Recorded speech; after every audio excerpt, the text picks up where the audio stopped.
This video will be straight to the point, and in the end you will start using Claude Code for free. So let's get started. Open your browser. So whatever you are going to see in this video is already there in the NVIDIA official documents and also the OpenRouter official documents on how to use Claude Code with both of these platforms. So the first step is getting the NVIDIA NIM API key. For that you have to go to this website. As you can see, there are almost 50 free endpoints to use here. If you click here and press apply, you can see there are these free endpoint tags on the LLMs, and you can use all these free endpoints LLMs in this method. If you don't have the account on NVIDIA, then you have to create one. If you can't create an account on NVIDIA, then create one on OpenRouter. For this method, I'll be using NVIDIA NIM. So I'll go back to NVIDIA and log in. So once you log in, you go to API keys, generate API key, give any name, and I'll set the expiry to 1 hour. Generate API key. Copy this API key, paste it in your notepad. We will need this API key later.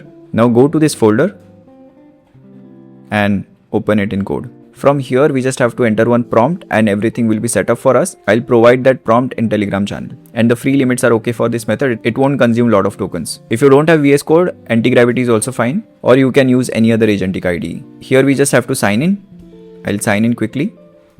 You can use your GitHub, Google or Apple account. Once you are signed in, I'll go to the notepad. I have already created a prompt. You just have to modify your OS. I am using Windows 11.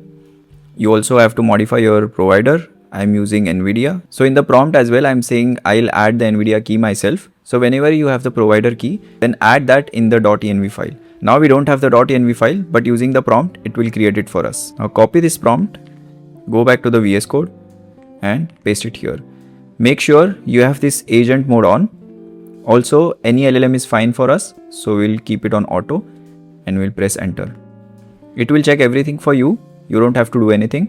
If you are liking the video till now, if you have any questions, if you want to discuss anything with me, then let me know in the comments. Please like the video and subscribe to my channel. It really keeps me motivated. Now it is asking me to allow the command. I want it on auto mode. So I'll press this drop down and select this option, allow all commands in this session. Now it will do everything on auto mode. There are some errors. It will fix it. It is saying UV is already installed because I have done this before.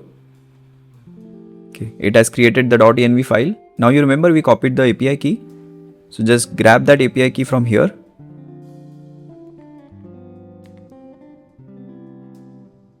And paste it inside .env file in front of your provider.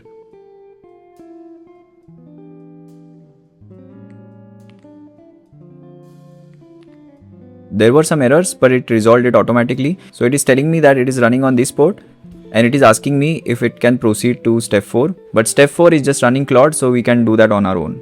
For that, go to your terminal.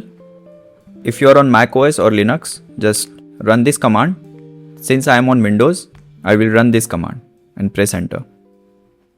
Okay, it is running. I'll say hi and check if everything is running fine. So everything is working fine. By default in .env, GLM 4.7 is mentioned. If you want to change that, you can go to the NVIDIA website, go to models. I will filter with free endpoints, apply. So you can use any of these free endpoint models. Now, as I said, GLM 4.7 is by default. If you want, you can use Minimax M2.7. For that, just click on it. Once you're on this page, just do view code and take the model ID from here, copy it. Go to the .env file and paste it here. And now it will start using Minimax model. For that, just restart Claude Code and it should work. So thank you for watching this video. I hope it works for you. If you face any errors, let me know in the comments. I'll try to resolve them. And if you are new to the channel, please subscribe to the channel. I keep bringing such topics to the channel so it can help us keep growing in this AI journey together. See you in the next one.